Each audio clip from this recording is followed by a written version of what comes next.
Dinsun TV, saluran dakwah Samarinda.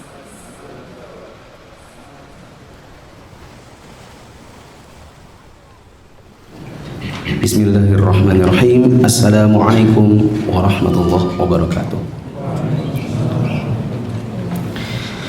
Alhamdulillahirabbil alamin.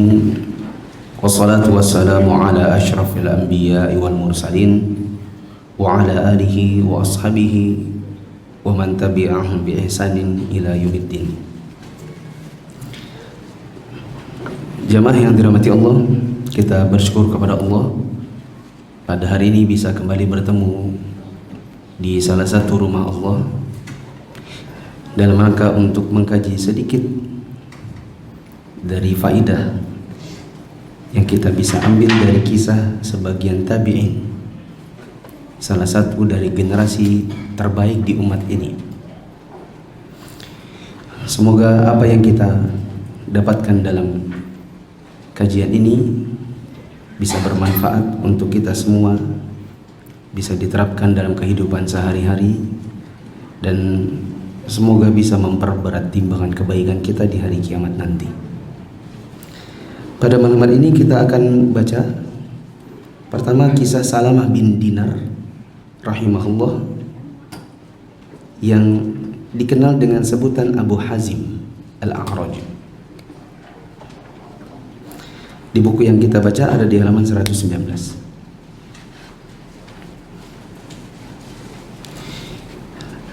Karena keterbatasan waktu, nanti saya bacanya pun agak lompat-lompat ya.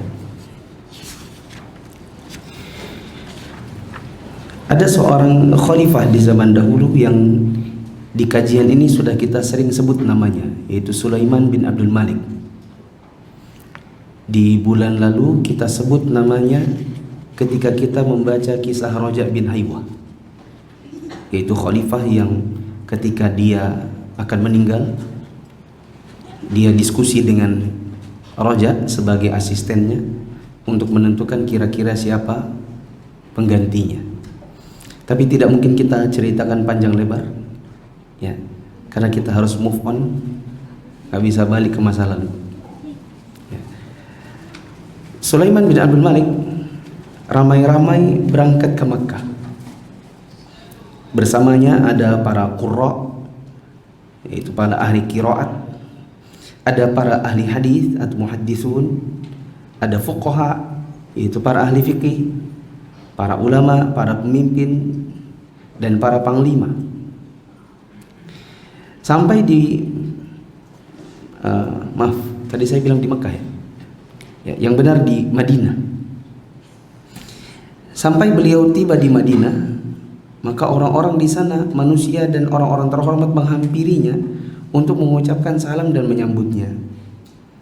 Ada satu orang yang absen, yaitu Salamah bin Dinar, yang ketika itu merupakan hakimnya kota Madinah.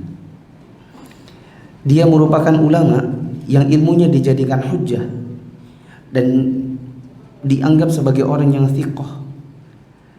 Dia absen, tidak masuk dalam deretan orang-orang yang ikut menyambut kedatangan khalifah. Setelah Sulaiman bin Abdul Malik selesai menyambut orang-orang yang mengucapkan selamat datang ya, ibaratnya kalau presiden datang ke Samarinda di zaman kita kecil dulu mungkin disambut dengan pawai gitu ya. Anak-anak SD disuruh berdiri di pinggir-pinggir jalan pegang bendera. Ya. Selesai dari acara ini, maka beliau pun berkata, jiwa ini bisa berkarat sebagaimana logam berkarat. Jiwa kita bisa berkarat jika tidak ada orang yang menasihati kita. Siapa ya kira-kira orang di Madinah ini yang bisa menasihati kita, yang orangnya sudah bertemu dengan para sahabat Nabi? Maka ada yang bilang, oh yang cocok itu namanya Abu Hazim Al-A'raj. Khalifah tanya, siapa dia? Dijawab, dialah Salamah bin Dinar, alimnya Madinah, seorang tabi'in yang berjumpa dengan para sahabat yang mulia. Maka Khalifah bilang, kalau begitu undang dia untuk menemui saya. Faedah untuk kita yang pertama adalah Kita butuh nasihat.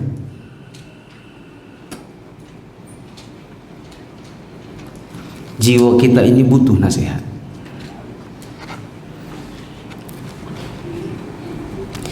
Dan salah satu teman yang berharga di dalam kehidupan kita adalah teman yang manakala mendapati kita butuh nasihat, dia memberikannya. Kita hidup di zaman di mana orang tidak bisa menerima nasihat dengan mudah. Kita hidup di zaman yang kita sering kenal dengan kata baper. Orang menginginkan kebaikan, tapi kita sering menanggapinya dengan tidak positif. Dan kalau kita punya teman yang lidahnya tidak sungkan untuk menasihati kita, sesungguhnya itu teman berharga. Sebagian orang kalau bertemu dengan teman yang seperti itu, besok-besok dijauhinya. Sebagian orang. Ya. Tadi sore saya WA-an sama teman, nggak tahu dia hadir di sini nggak ya?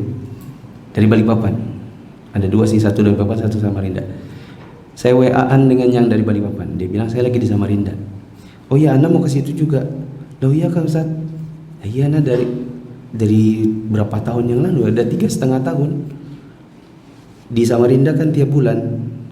Karena urusan tertentu yang kalau cuman untuk urusan itu aja sayang rasanya, maka saya pun mampir di Bintang Sona untuk ngisi kajian. Ya. Lalu saya bilang, antum sih lama nggak kelihatan di kajian. Ya, iya sih Ustaz. Saya tambahin nasihat, saya mau nasihati ya, karena kita kan teman akrab. Jangan sampai terlalaikan dengan dunia. Antum punya usaha yang sekarang sukses.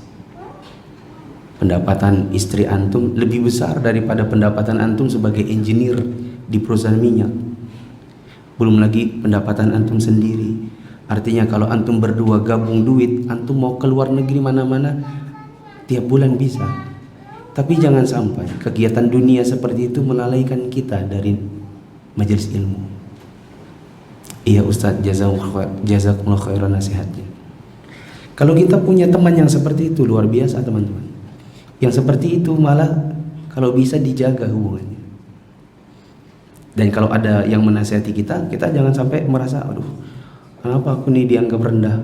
Kenapa aku nih dilecehkan? Itu bukan dilecehkan. Dia mau kita jadi orang yang lebih baik lagi. Ya. Kemudian balik lagi ke ceritanya. Orang-orang yang disuruh oleh khalifah pun akhirnya pergi menemui Salamah bin Dinar. Ketika Salamah akhirnya datang menemui khalifah karena sudah diundang, maka beliau mengucapkan selamat datang dan mempersilakan Salamah untuk duduk dekat khalifah. Khalifah tanya, wahai Abu Hazim, ini nanti namanya harus jadi satu orang ya. Abu Hazim itu siapa? Ya, Salamah bin Dinar. Ya. Wahai Abu Hazim, kenapa kok Anda berpaling dari saya? Salamah bilang, saya berpaling seperti apa ya wahai Amirul Mukminin? Maka dijawab, orang-orang kemari loh tadi, ramai-ramai kemari mengunjungi saya, tapi kamu sendiri tidak, padahal kan kamu hakimnya kota Madinah. Maka dijawab oleh Salamah, berpaling itu menurut saya kalau sudah saling kenal.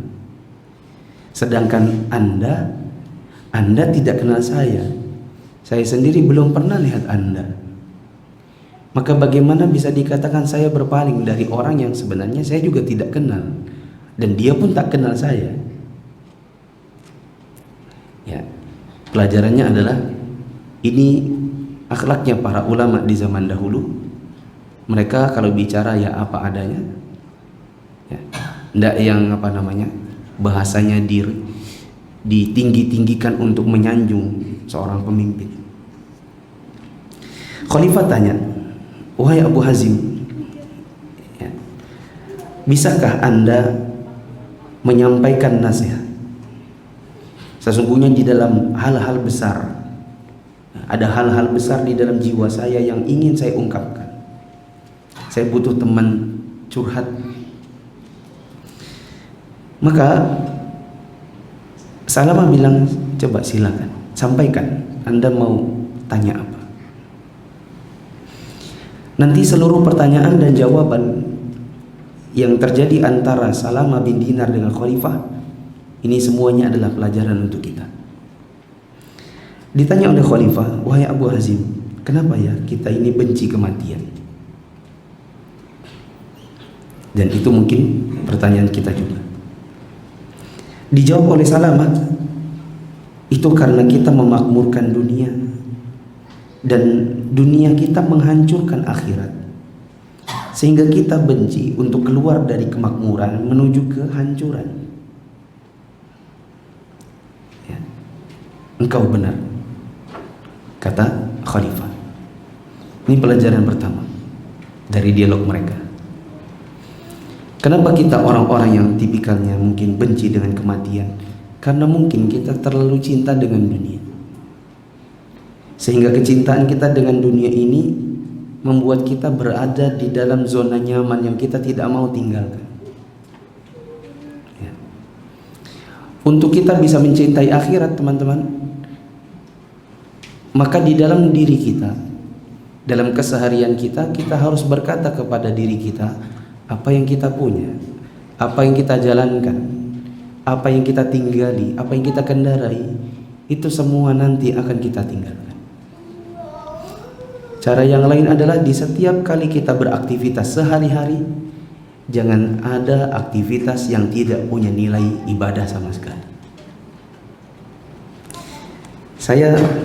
Mungkin saya yang telat gitu ya. Baru-baru ini saya menemukan ternyata secara tidak sengaja handphone itu bisa dibagi satu layar ada 2 aplikasi. Ya, itu sudah tahu? Nah, pada tahu split screen. Itu pun terjadi karena tidak sengaja. Saya kotak-ketik, oh ternyata saya bisa men-split screen antara WA dengan Telegram. Jadi kalau saya ketik-ketik WA, Telegramnya juga di atasnya bisa nyala. Satu layar ada 2 gitu ya. Ini Telegram, ini WA. Telegramnya saya putar murattal, saya sambil WA-an, ternyata bisa. Saya split screen antara WA dengan YouTube juga bisa. YouTube-nya di atas, WA-nya di bawah. YouTube-nya saya putar misalnya kajian Ustadz Firanda atau kajian masyayikh. Jadi saya sambil WA, saya sambil dengerin kajian. Wah, bisa begitu ya. Akhirnya urusan-urusan yang mungkin hanya duniawi di WA itu akan saya lewatkan atau saya jalani tanpa melewatkan pahala dari mendengarkan faedah ilmu. Ya. Dan kalau ini tertanam dalam diri kita, teman-teman yang dirahmati Allah, tertanam bahwa dalam setiap perjalanan kita, tiap detik di dalam kehidupan kita, dari pagi sampai kita tidur lagi, jangan sampai 24 jam itu habis hanya untuk urusan dunia. Insya Allah lama-lama kita akan mencintai kematian. Teman-teman waktu sekolah dulu pernah nggak gurunya masuk tiba-tiba ngasih ujian? Ujian mendadak, ya kan? Ada 2 hal yang paling kita benci kalau ujian mendadak. Satu, gurunya. Betul? Betul atau tidak? Yang kedua adalah teman yang pintar yang bilang hore. Gurunya datang, anak-anak kita ujian, silakan masukkan bukunya di dalam tasnya, keluarkan selembar kertas dan bolpen. Maka yang jarang belajar bilang, bu, ada apa bu? Ujian. Kok ujian? Kapan dikasih tahunya? Nggak ada, saya memang belum kasih tahu. Ini memang ujian mendadak. Ya bu, itu yang jarang belajar. Yang sering belajar dia bilang, alhamdulillah. Yes, katanya. Lantas semua yang jarang-jarang belajar ini semua menoleh ke arah dia. Kok yes? Ya. Bagi orang yang memang sudah persiapan sejak lama untuk sesuatu yang mendadak datang tiba-tiba, baginya tak masalah. Karena dia sudah persiapan. Malah ketika datang itu mendadak, itu menyenangkan baginya. Kenapa menyenangkan? itu kesempatan untuk menunjukkan kepada guru bahwa dia adalah salah satu yang terbaik di antara yang ada di kelas ini. Orang yang memang sudah persiapan dengan kematian yang datang mendadak, bagi dia nggak ada masalah, karena dia udah persiapan lama. Hari-hari yang dia kerjakan itu adalah ibadah. Sampai untuk urusan dunianya pun ada hal yang dia selingi buat ibadah. Manakala mati datang tiba-tiba, baginya itu menyenangkan, karena itu kesempatan untuk memperlihatkan di hadapan Allah bahwa saya adalah orang yang bersiap-siap, tidak seperti yang lain. Ya. Maka kalau kita benci kematian, biasanya itu orang-orang yang kurang persiapan. Kemudian ditanya lagi oleh khalifah, apa yang akan kita dapatkan di sisi Allah di hari kiamat? Abu Hazim berkata, coba lihat di dalam kitabullah, ada jawabannya. Tentang apa yang akan kita dapatkan di sisi Allah ada di dalam Al-Quran. Ditanya khalifah, di bagian yang mana? Dijawab, di dalam firman Allah di surat Al-Infitar ayat 13 sampai 14. Kata Allah Ta'ala, innal abrara lafi na'im wa innal fujjara lafi jahim. Orang-orang yang berbakti benar-benar berada di dalam surga yang penuh kenikmatan. Orang-orang yang gemar berbuat dosa benar-benar berada di dalam neraka jahim atau neraka jahanam. Semoga Allah memasukkan kita ke dalam surganya yang penuh kenikmatan. Tapi di dalam ayat ini tadi dikatakan innal abrar. Sesungguhnya orang-orang yang berbakti, dia yang dapat surga ini. Maka teman-teman yang dirahmati Allah, jangan cuma amin. Aminnya kita terhadap doa untuk kita dimasukkan oleh Allah ke dalam surga itu butuh amal. Apa yang sudah kita kerjakan buat dunia kita, buat akhirat kita? Kita absen. Sholat subuh jam berapa? Apalagi masa pandemi, masa PPKM yang tidak pergi ke masjid, jam berapa subuhnya? Dalam satu minggu berapa yang betul-betul tepat waktu? Dalam satu hari sholat 5 waktu, berapa yang tepat waktu? Kalau kita mau masuk surga, pertanyaannya, berapa ayat yang kita baca dalam sehari di luar Al-Fatihah waktu sholat? Kalau kita mau masuk surga, adakah saat bermotor, bermobil kita ngaji? Atau kita malah nyanyi? Kalau kita mau masuk surga, berapa dalam satu minggu kita ikut pengajian? Duduk di majelis ilmu. Kalau kita mau masuk surga, berapa kali dalam satu minggu kita kunjungi orang tua kita, bercengkrama dengannya? Adakah kita melakukan apa yang dimintanya? Orang tua kita yang sudah tua lalu berkata, ini nak kaki mama sakit, adakah kita pegang kakinya? Ini mama sakit kepala, adakah kita pegang kepalanya dan pijit-pijit? Kita amin. Tapi ini jadi PR juga untuk kita. Itu hanya diberikan kepada orang-orang yang betul-betul berbakti. Ditanya lagi oleh khalifah, di manakah rahmat Allah? Jika ada orang yang dimasukkan neraka, lalu di mana rahmat Allah? Maka Abu Hazim mengatakan, inna rahmatullahi qaribun minal muhsinin. Rahmat Allah itu dekat, tapi dekatnya hanya kepada orang-orang yang berbuat baik. Teman-teman yang dirahmati Allah, mungkin kita di hari-hari ini kita merasa bahwa rahmat Allah itu begitu jauh. Mungkin di antara kita ada yang terdampak pandemi, hilang sebagian pendapatannya, rusak rumah tangganya. Kita mungkin bisa berkaca, apakah kita betul-betul orang yang telah berbuat baik di sisi Allah sehingga rahmat itu dekat?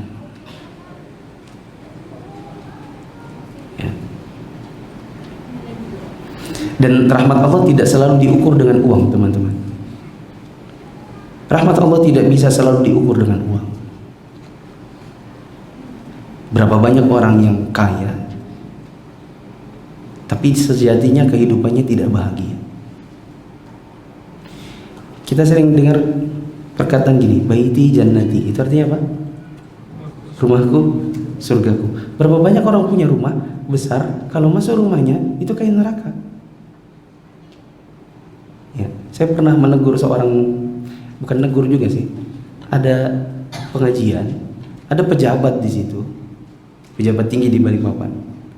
Ya, saya ngomong tentang suap menyuap, tentang harta haram. Ya, karena saya tahu ini pejabat suka terima. Karena untuk ukuran dia seorang pejabat seperti ini nggak mungkin dia punya rumah di komplek mewah, rumah mewah, nggak mungkin. Kecuali kalau dapat banyak ceperan. Ya. Sempat dia kemudian ya agak mendebat lah gitu. Tapi kan saya dikasih. Saya kan nggak minta, saya dikasih. Maka saya bilang, Pak, gini aja deh mudahnya. Kalau apa yang Bapak terima itu memang halal, pasti Bapak nggak akan malu untuk dilihat orang-orang saat menerimanya. Kalau uang itu halal, nggak mungkin malu. Karena Nabi SAW mengatakan, wal ithmu mahaka fi nafsik, wa karita an yattali'a ilaihin nas. Dosa itu adalah yang kamu kalau saat melakukannya dadamu bergetar-getar dan kamu takut kalau orang lain tahu apa yang kamu lakukan. Itu dosa. Waktu terima uang yang Anda terima dengan kata, tapi kan dikasih, itu getar-getar, senang, dan kalau orang lihat itu nggak apa-apa atau sebaliknya. Nah, dari Anda nggak menjawab saja saya sudah tahu itu uang haram. Singkat kata, di hari-hari ini saya ketahui bahwa dia punya rumah mewah, tapi kalau dia masuk rumah itu kayak neraka. Apa sebabnya saya nggak usah cerita. Tidak ada kebahagiaan di dalam rumahnya. Postingannya di Facebooknya itu bertolak belakang dengan yang kita ketahui dari kehidupannya. Postingan seolah-olah hidup bahagia, itu sejatinya tidak bahagia. Ya, itu hanya sejatinya status-status penguatan saja. Kenapa? Memang banyak orang yang bahagia dengan harta, tapi hartanya didapatkan dengan cara yang haram, maka dia tidak punya kebahagiaan itu. Ya. Rahmat Allah itu dekat bagi orang yang berbuat baik. Kemudian Khalifah tanya lagi, bagaimana kita besok akan menghadapi Allah? Dijawab oleh Salamah, adapun orang yang berbuat baik, maka ketika dia nanti berpulang di akhirat, dia seperti orang yang safar meninggalkan keluarganya, lalu dia pulang dengan rasa rindu. Ini yang akan kita rasakan, teman-teman, manakala kita bertemu dengan Allah. Bila di hari hidup kita di dunia kita isi dengan kebaikan-kebaikan, kita akan pulang seperti orang yang pulang kepada keluarganya setelah safar begitu lama. Tadi saya sudah bilang, orang yang persiapan dengan kematian itu kalau datang kematian mendadak itu justru menyenangkan. Sebagaimana anak-anak sekolah yang memang pintar-pintar dan sering belajar, ada ulangan mendadak, itu baginya sesuatu yang menantang, challenging, dan sangat menyenangkan. Adapun orang yang berbuat jahat selama hidupnya di dunia, dia akan kembali kepada Allah seperti budak yang kabur, lalu diseret kepada tuannya dengan paksa sehingga dia merasa ketakutan. Maka mendengar jawaban ini, Khalifah menangis. Dia bertanya lagi, wahai Abu Hazim, bagaimana caranya kita menjadi orang baik? Maka dijawab, tinggalkan yang namanya takabur. Apa itu takabur, teman-teman? Kesombongan. Berhiaslah dengan muru'ah atau sopan santun. Ya. Saya katakan gini, ini faedah. Kalau teman-teman catat, alhamdulillah. Kalau nggak nyatat, nyatatlah. Takabur ini adalah dosa pertama di muka bumi, dosa pertama yang dilakukan kepada Allah. Takaburnya siapa? Iblis. Ya. Dia mengatakan khalaqatani min nar wa khalaqatahu min tin. Nyombong dia si iblis ini. Ya Allah, Ngapain saya sujud kepada Adam ini? Engkau ciptakan saya dari api dan engkau ciptakan dia dari tanah, dan versinya iblis, api lebih baik daripada tanah. Apa yang terjadi? Dari dosa ini akhirnya turun temurun dosa-dosa berikutnya. Yang jelas iblis akhirnya dimasukkan ke dalam neraka jahanam nantinya, dan saat ini dia masih dibebaskan adalah karena dosa takabur. Di dunia kita saat ini, ya, teman-teman yang dirahmati Allah, takabur atau sombong ini bisa membawa kita kepada banyak hal. Bisa membawa kita kepada syirik. Sombong itu bisa membawa kita kepada bid'ah. Sombong bisa menjatuhkan kita ke dalam perbuatan riba, menjatuhkan kita ke dalam dosa-dosa. Dapat dari mana? Jawabannya, orang yang sombong itu susah dapat ilmu. Ya. Orang yang sombong akan susah dapat ilmu. Kata para ulama, ilmu tidak akan mengalir kepada orang yang tinggi hati alias sombong. Sebagaimana air tidak bisa naik sendiri ke tempat yang tinggi. Ya. Ada pepatah yang mengatakan, al-ilmu harbun lil fatal muta'ali kasayli harbun lil makanil ali. Ilmu itu adalah musuh bagi orang-orang yang tinggi hati, sebagaimana air itu musuh bagi tempat yang tinggi. Saya tadi mengatakan sombong bisa jatuhkan kita ke dalam syirik, bid'ah, dosa-dosa, dalam riba dan lain-lain. Itu manakala kita memang menyombongkan diri, kita tidak bisa terima ilmu. Kalau kita tidak bisa terima ilmu, tidak belajar, kita tidak mengerti yang mana syirik, yang mana tauhid, yang mana sunnah, yang mana bid'ah, mana yang halal, mana yang haram.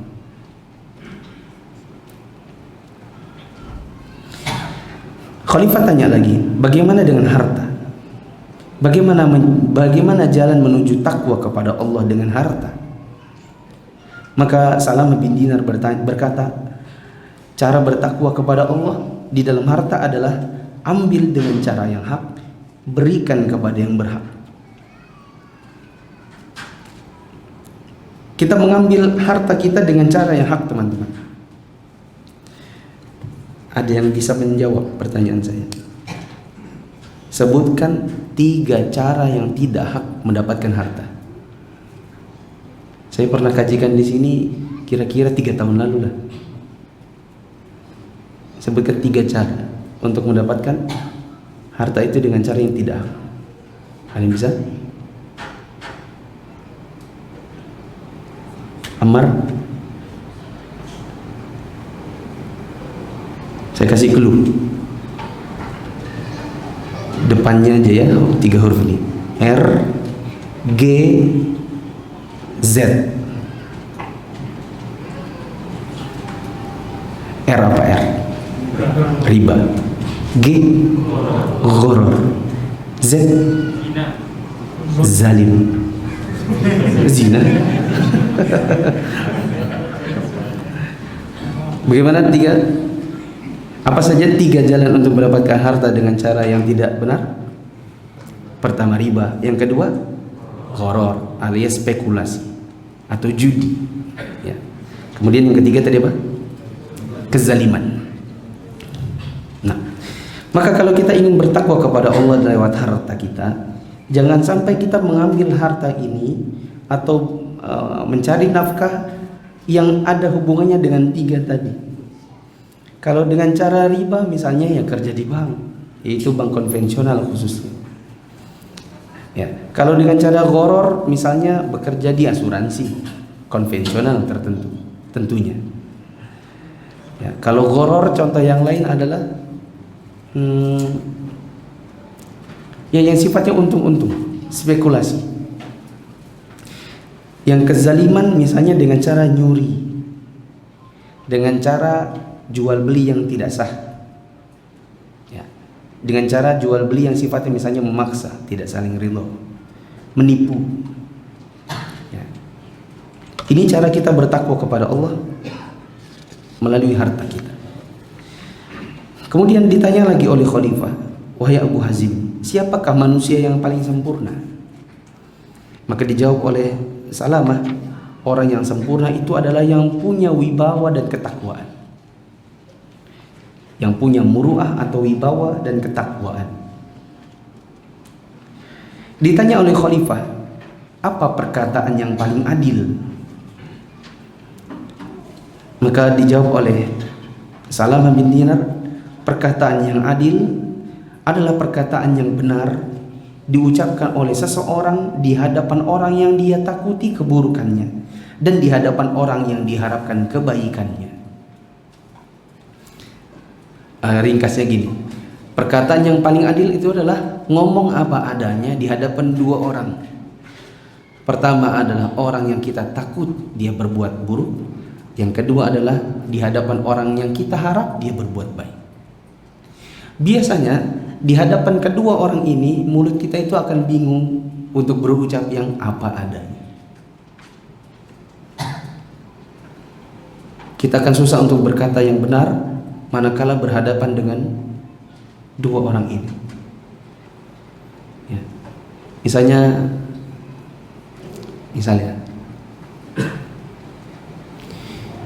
kita mau bangun masjid dan kita butuh tanda tangan dari RT.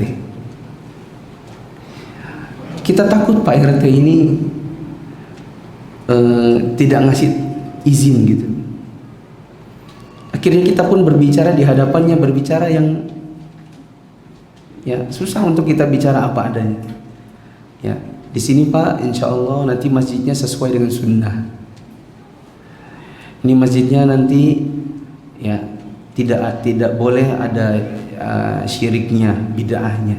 Saya yakin gak dikasih izin. Ya. Dan kita takut nanti dia gak kasih izin, maka ketika ditanya kita susah untuk ngomong apa adanya. Ya kan? Sebaliknya karena dia kita harapkan kebaikannya, maka kita pun berbicara yang sifatnya mungkin memuji-muji. Ya. Bapak ini memang hebat, Bapak ini RT teladan loh, Bapak RT selamanya aja gini, gitu. Ya supaya dia berbuat baik kepada kita, kita sanjung-sanjung. Padahal keburukannya banyak. Ke-10, ya. Ini sudah ke-10 ya. Khalifah tanya, doa apa yang paling cepat dikabulkan? Maka dijawab, doa orang baik untuk orang baik. Doa orang baik untuk orang baik. Maka teman-teman, yuk kita saling mendoakan. Ya, karena saya yakin teman-teman yang duduk di sini insya Allah rata-rata orang baik. Karena kalau tidak baik, tentu tidak duduk di masjid, duduknya di kafe, tidak sholat isya, tidak sholat maghrib. Ya. Kita doakan misalnya, antum punya teman antum misalnya belum punya pekerjaan, antum doakan dia secara diam-diam. Antum punya teman lama menjomblo, umurnya sudah hampir 30, tapi dia belum dapatkan jodohnya. Mungkin dia berulang kali ta'aruf tapi gagal terus. Antum doakan dia. Apalagi kata Nabi SAW, untuk orang yang mendoakan min zahril ghaib, dalam keadaan yang didoakan itu tidak tahu, maka malaikat akan mengatakan walaka bimithal. Ini si Palpi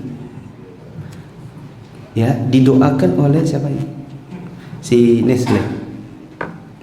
Dalam keadaan Palpi itu tidak tahu kalau dia didoakan oleh Nestle. Maka saat berdoa kebaikan ini, malaikat akan berkata di dekatnya, wahai Nestle, walaka bimithal. Semoga kamu dapat yang sama. Jadi kalau antum masih jomblo, teman antum juga masih jomblo, antum doain dia dapat jodoh, nanti malaikat bilang apa? Walaka bimithal itu apa? Semoga kamu dapat yang semisal. Gitu. Nah, nanti kalau teman antum pengen poligami, nggak jadi-jadi, antum doain. Ya kan? Yang penting antum ngomong gitu jangan di dekat istri. Nanti ada piring melayang. Ya, karena malaikat bilang walaka bimithal, dan istri antum tahu hadisnya. Kamu mengharapkan yang sama, jadi kamu doakan dia dalam keadaan dia nggak tahu. Ya. Kemudian ditanya lagi oleh khalifah, sedekah apa yang paling utama? Dijawab oleh Salamah, yaitu hasil kerja keras orang yang memiliki sedikit harta, yang dia letakkan atau dia sedekahkan pada orang yang miskin tanpa diiringi dengan mengungkit-ungkitnya dan menyakiti perasaannya.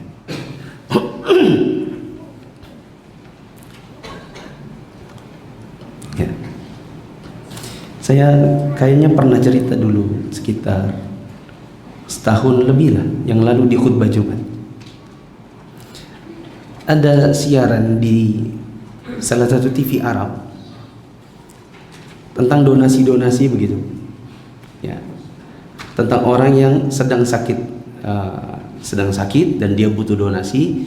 Kemudian di TV itu digalang donasinya dengan melalui talk show.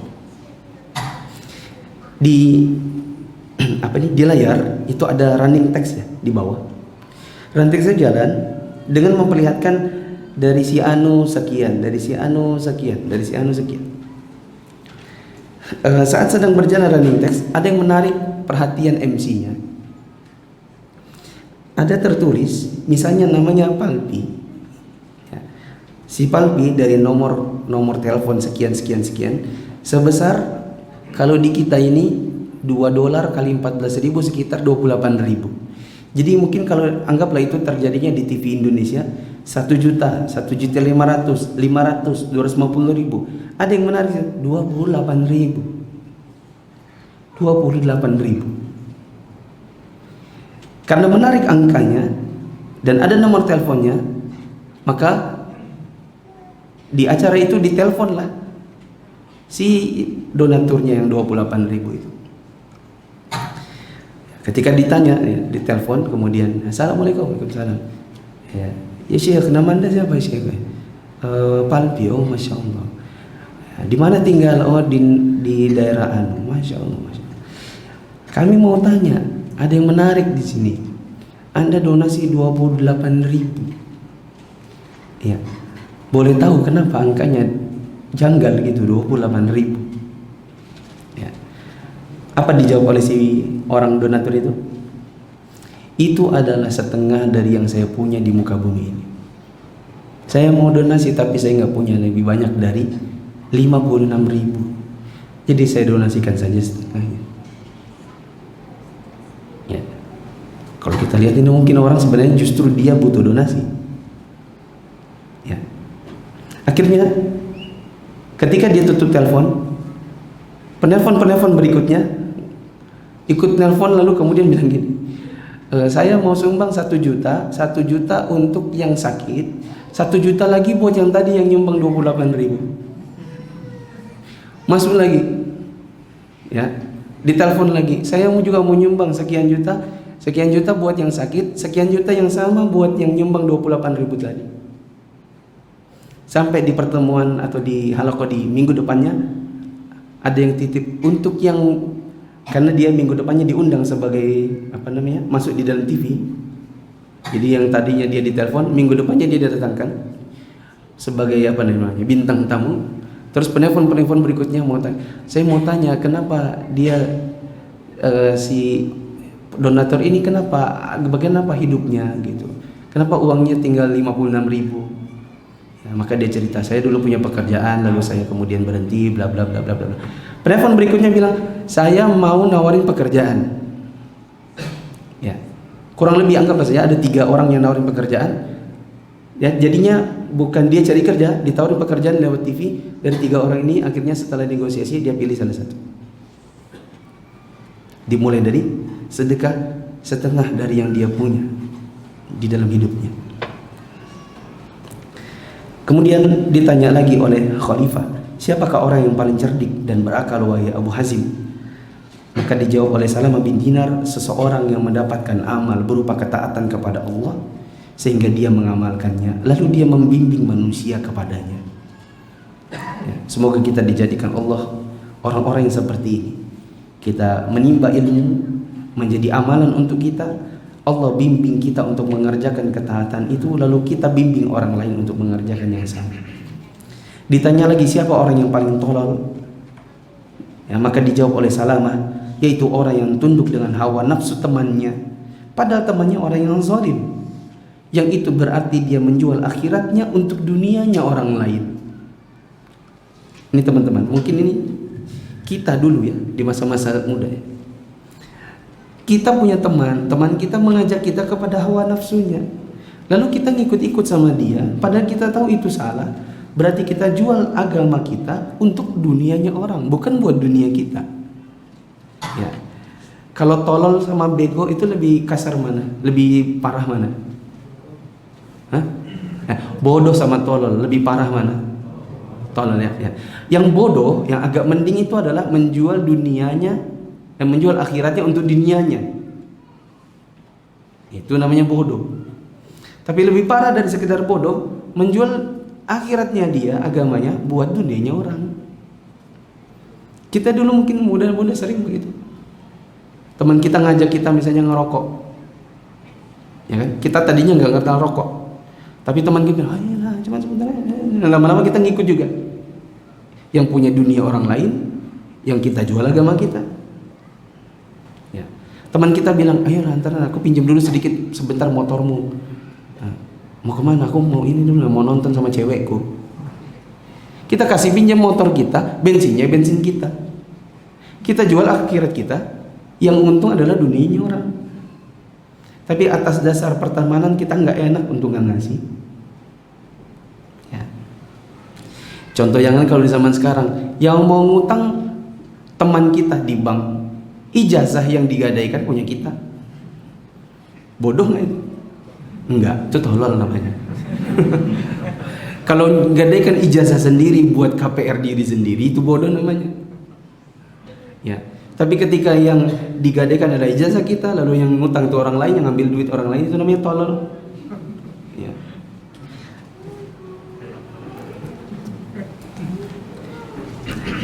Hati-hati ya, ikhwan. Hati-hati dengan ngutang-ngutang, Bang. Dan termasuk begini. Pokoknya jangan deh. Antum yang punya uang, antum yang nyicil, terus yang memanfaatkan itu istri antum. Kenapa? Karena tidak ada jaminan antum akan berumah tangga dengan dia selamanya. Saya hasut antum untuk begitu. Sama juga bila, wahai mbak-mbak di belakang, ada gak mbak-mbak di belakang? Ada ya. Wahai ummahat di belakang, bila anda yang punya uang, jangan mau disuruh suami anda yang tanda tangan ribanya, baru uangnya diambil dia. Itu tolol namanya. Kenapa saya tekankan begini? Karena di antara ikhwan itu ada yang terjadi begitu. Cerai dia, tapi cicilannya sampai 2-3 tahun itu yang nyicil masih istri. Suaminya mau nikah lagi.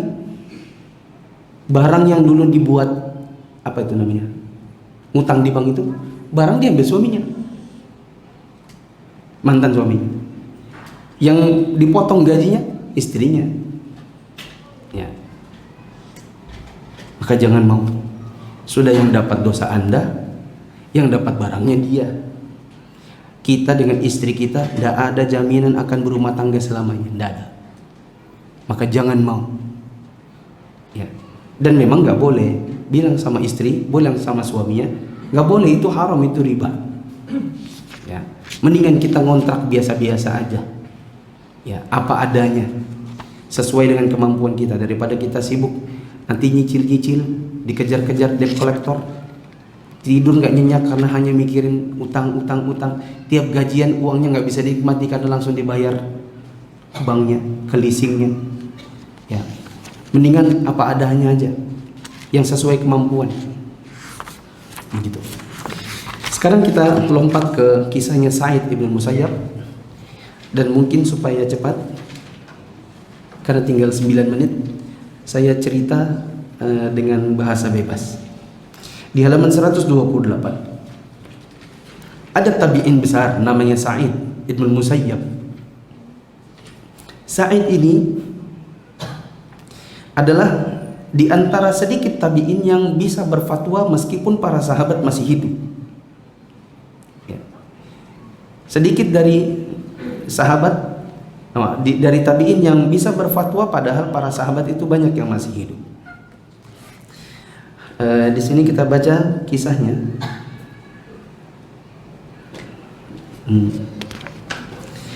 Amirul Mukminin pengen dinasihati. Ya. Siapa yang jadi Amirul Mukminin di sini? Yaitu bapaknya Sulaiman. Kalau tadi Sulaiman akhirnya dinasihati oleh Salamah bin Dinar, maka Sa'id ibn Musayyib ini karena senior, maka dia yang dinasihatinya adalah bapaknya si khalifah yang tadi barusan kita baca ceritanya, yaitu Abdul Malik bin Marwan.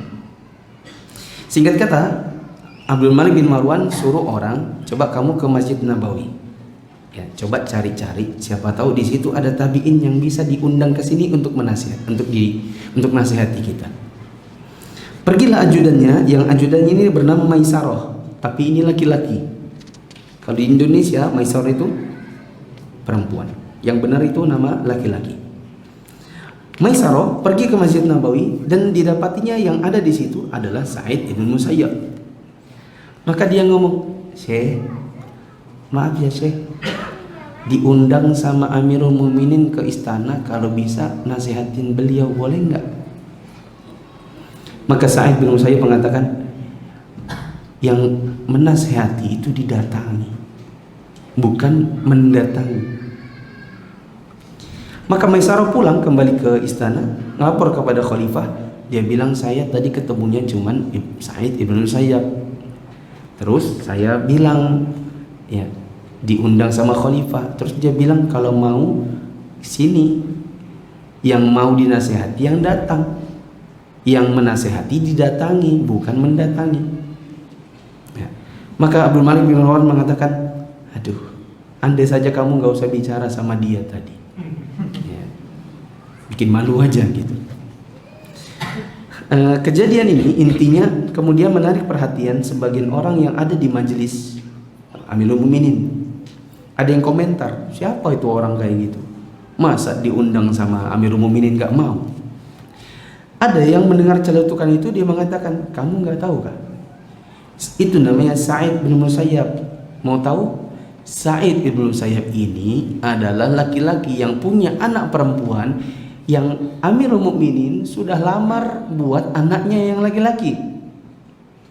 Makanya kemudian Amirul Mukminin mengatakan, aduh, coba nggak usah tadi ngomong sama dia. Kenapa? Karena ini Amirul Mukminin punya anak laki-laki, sudah dilamar anaknya si Sa'id itu yang perempuan, tapi Sa'idnya nggak mau. Ya. Maka dibilang lagi sama yang komentar tadi, itu lebih aneh lagi. Ada orang anaknya mau dilamar buat anaknya khalifah, dia malah nggak mau. Ya. Maka yang cerita ini bilang, kamu mau tahu cerita aslinya? Aku cerita dari si suaminya si cewek itu, maksudnya si anak perempuan. Tahu apa yang terjadi? Dia lebih pilih laki-laki biasa, duda lagi. Dimulai dari Sa'id ini kalau ngajar di Masjid Nabawi, dia punya murid-murid. Ada satu murid yang menarik perhatian. Namanya Abu Wada'ah.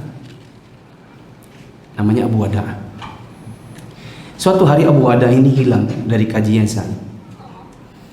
Setelah beberapa hari hilang, akhirnya dia muncul kembali. Maka Sa'id bilang, oh ya Abu Wada'ah, berapa hari tidak lihat? Syekh ada kesibukan. Tunggu dulu ya. Nanti kalau sudah selesai kajian jangan kemana-mana. Maka selesai kajian orang-orang pulang. Sa'id pun kemudian ngomong sama Abu Wada'ah, Abu Wada'ah, tadi kenapa lama ndak kajian? Abu Wada'ah bilang gini, sejujurnya istri saya meninggal dan tidak ada yang bantu saya, jadi saya sendiri yang mengurusinya. Dibilang sama Sa'id, kenapa kamu tidak cerita? Kalau cerita banyak ikhwan-ikhwan yang bisa bantu, ya kan? Kalau itu terjadi di tempat kita sekarang, kita pun pasti akan komentar yang sama. Kenapa antum nggak ngomong? Kalau ngomong kan nanti banyak yang bantu, yang ziarah, yang melayat. Saya nggak mau menyusahkan. Maka ditanya lagi Abu Wada'ah, terus bagaimana kehidupanmu? Ada utang nggak? Ya ginilah ya begitu ya. Habis selesai ya. Kemudian ditanya sama Sa'id bin Musayyab, istrimu sudah meninggal, kamu tidak mau menikah lagi? Maka dia jawabnya, siapa mau nikah dengan laki-laki miskin kayak saya, duda lagi ya. Maka dia bilang, Sa'id, nanti saya akan ya carikan. Singkat kata, akhirnya Sa'id bin Musayyab menemui Abu Wada'ah tadi untuk kemudian dinikahkan kepada anaknya Sa'id yang cewek. Nah, dan setelah dinikahkan di siang hari, kemudian di malam hari Sa'id kemudian datang ke rumahnya Abu Wada'ah. Assalamualaikum. Abu Wada'ah bilang, Waalaikumsalam. Siapa? Sa'id. Sa'id. Kata Abu Wada'ah, di Madinah ini banyak yang namanya Sa'id, dan di kepalaku yang muncul Sa'id anu, tapi yang jelas yang bukan Sa'id ibn Musayyab. Ketika aku buka, ternyata Sa'id ibn Musayyab. Ada apa ya Syekh? Ini gurunya nih. Syekh, ngapain Syekh? Maka Sa'id bilang, mau ngantar istrimu, kan tadi sudah nikahkan siang-siang. Ya, gak seperti kita ya, kalau kita kan butuh IO, butuh catering, butuh itu kan tidak ada begitu ya zaman dulu. Dinikahkan siang-siang langsung. Ya, dinikahkan siang-siang, malamnya diantar. Kelihatan istrinya. Ya. Kaget dia. Bapak mertua antarkan istriku gitu. Ya. Akhirnya disuruh, nak masuk. Ini sudah suruh mas suamimu ini sudah. Ya. Masuk anaknya, saking malunya sampai tersandung itu cewek. Ya. Dia pun kaget ya. Diantarkan istri begitu. Coba bayangkan kalau antum tiba-tiba diantarkan perempuan begitu. Ya, apa dadak dikduk kan gitu. Nah, kemudian Abu Wada'ah naik ke loteng lalu teriak kepada tetangganya, wahai tetangga, minta tolong yang ibu-ibu ke rumah saya. Sa'id bin Musayyab menikahkan aku tadi siang dan sekarang didatangkan anaknya ke sini. Sekarang anaknya nggak ada yang nemani. Aku mau panggil dulu mamaku. Karena dinikahkan tanpa mamanya tadi. Mamanya siapa maksudnya? Mamanya Abu Wada'ah. Maka ada nenek-nenek yang teriak, gila. Mana ada orang mau nikahkan? Mana mungkin Sa'id bin Musayyab mau nikahkan anaknya sama kamu? Anaknya khalifah aja nggak dikasihnya. Ya. Wahai nenek, pokoknya sini sudah. Datanglah tetangga-tetangganya perempuan untuk membuktikan, dan betul ada anaknya Sa'id bin Musayyab.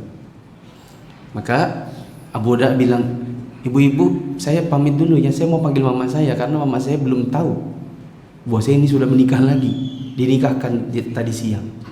Dia pergi jemput mamanya, dia datang sama mamanya, baru mamanya bilang, jangan dulu kamu sentuh-sentuh istrimu sebelum mama yang mendandani. Ya. Maka mamanya sama ibu-ibu yang lain mendandani itu perempuan. Ya. Setelah selesai, orang-orang pulang, tinggallah Abu Wada'ah hanya dengan istrinya, dan ketika dibuka tabir wajahnya, dia katakan, bagaimana tidak ya, ternyata ini adalah wanita yang paling cantik di Madinah, hafal Quran, hafal riwayat-riwayat hadis, dan dia adalah wanita yang sangat paham terhadap hak suami ya. Gitu deh ceritanya ya. Kemudian itu kan ceritanya Abu Wada'ah yang diceritakan oleh orang-orang yang ada di majelisnya Amirul Mukminin tadi yang komentar. Laki-laki apa itu? Diundang kok nggak datang? Itu yang nolak anaknya khalifah. Siapa dia? Ada ceritanya Abu Wada'ah. Ceritanya selesai, maka dilanjutkan ceritanya. Ya. Oleh siapa namanya? Oleh yang tadi cerita. Kamu tahu mengapa Sa'id bin Musayyab lebih memilih untuk menikahkan putrinya dengan Abu Wada'ah ketimbang anaknya khalifah? Apa alasannya? Alasannya itu adalah karena Sa'id bin Musayyab takut anaknya nanti masuk di istana, lalu kehidupannya bergelimang dengan harta, kemudian dia dilayani oleh pembantu-pembantu, hidupnya mewah, Lalu dia melupakan agamanya, dia lupakan hafalan Qur'annya.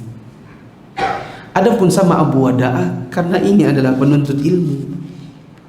Penuntut ilmu, dia mungkin nanti akan berhidup rumah tangga dengan suaminya dengan dalam keadaan menghidupkan ilmu, pergi kajian ke tempatnya Sa'id bin Musayyab, murajaah hafalan Quran, dan itu tentu lebih membahagiakan Sa'id ketimbang anaknya jadi putri istana. Kira-kira adakah orang di zaman sekarang yang seperti itu?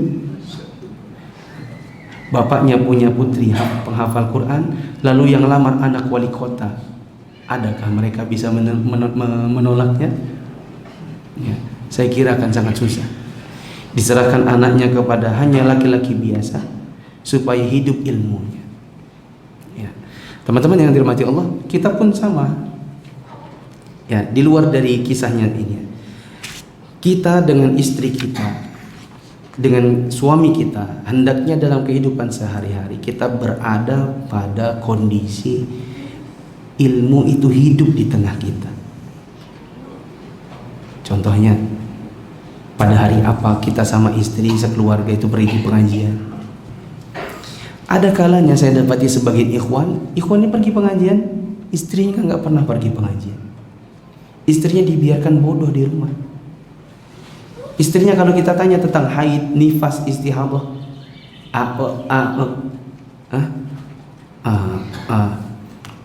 mbaknya tahu kan tentang haid?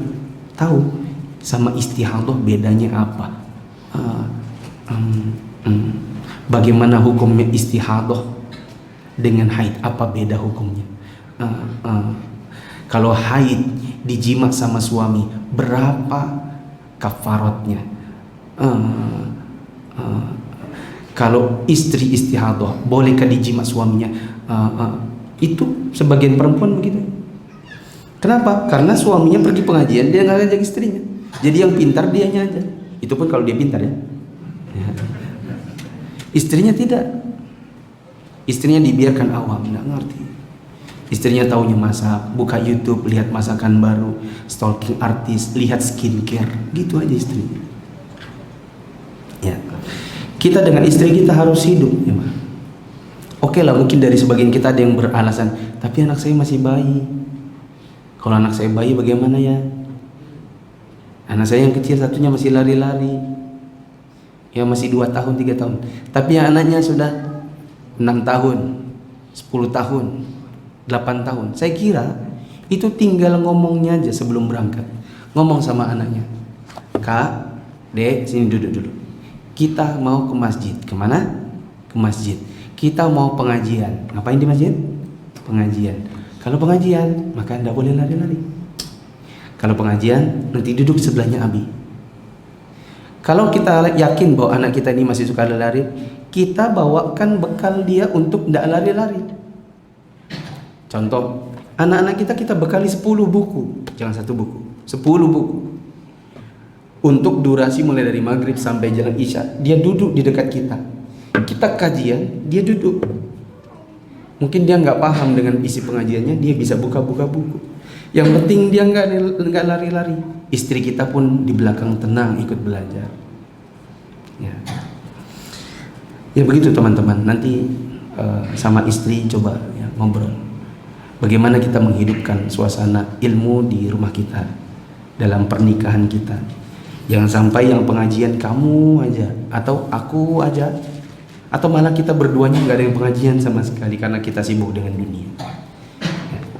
Berunding sama dia, di hari apa yang cocok kita pergi bersama, di masjid yang mana, karena mungkin ada masjid yang cocok, ada masjid yang tidak untuk bawa keluarga.